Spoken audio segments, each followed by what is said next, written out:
Welcome to our video bulletin for Friday the 23rd of October. I'm standing here in the kitchen at St Nick's. We refurbished it a couple of years ago. It's used throughout the year in normal years for parish events, for feeding users of the parish centre in all sorts of ways, and at the moment it lies empty, but we are not inactive with it, and we're doing a lot to do with feeding the people around us. Your donations to the food bank make a real difference to the people of this city who are most in need. And members of the congregation and the clergy volunteer on a weekly basis at the food bank to make sure that we keep the food going to those who most need it. But some of you will have been as appalled as I was on Wednesday evening hearing some of the speeches in Parliament when the Parliament was debating the motion about providing free school meals in half-term and Christmas. How a society functions can be seen by the quality of the care it gives to those most in need. And in some ways we are failing in that at the moment. The leadership given by Marcus Rashford and others has been absolutely superb, and it's up to us to take on that leadership and to show that we are responding to the call and that we must care for those most in need, particularly the young, particularly those in education around us, whose life chances are diminished by being put on a different financial and physical footing from other people.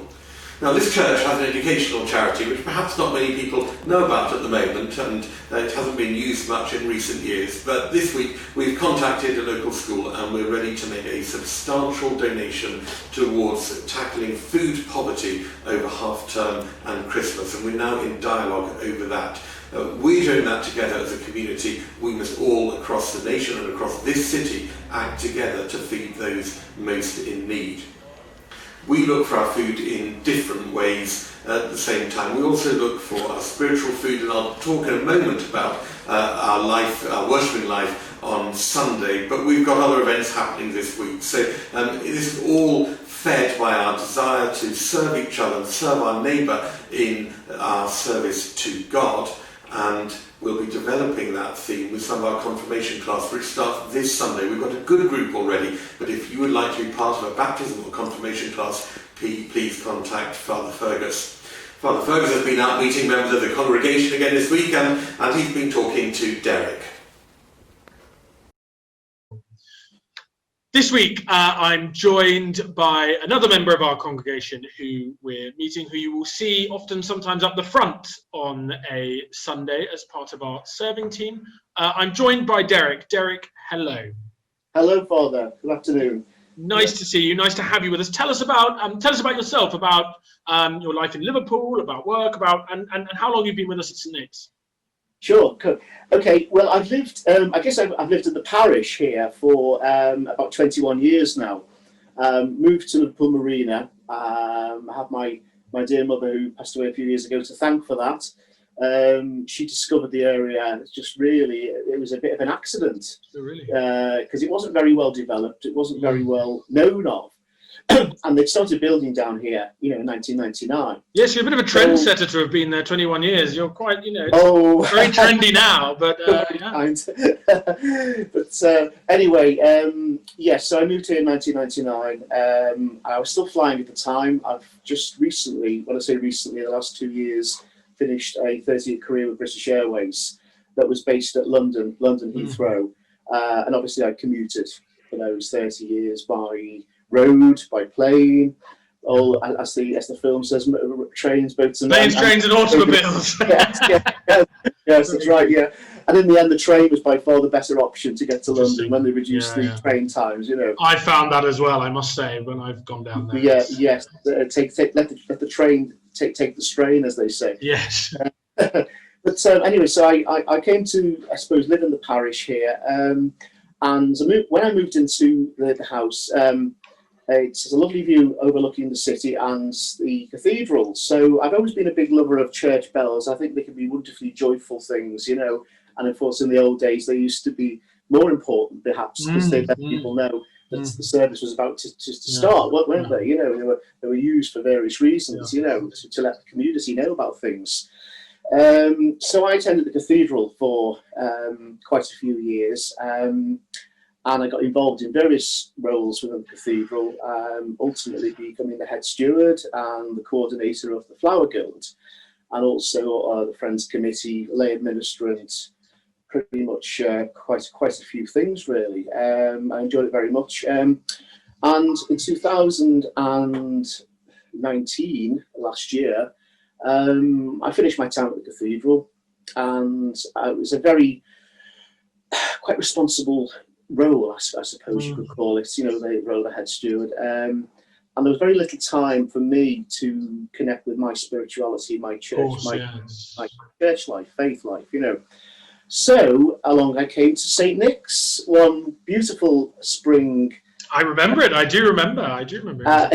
Yes, a lovely day, Easter Sunday. Yeah, Easter Sunday, indeed. Yes, yeah, and we were absolutely blown away by how lovely the church is, how lovely the service was. Everybody was very welcoming, and it ticked all the boxes. And I thought, I can walk here. Yeah, well, that is an important box to tick. Absolutely. Yes. Oh, so, and you've been with us since. Yes. I mean, obviously that's been punctuated by the lockdown, but as for us all.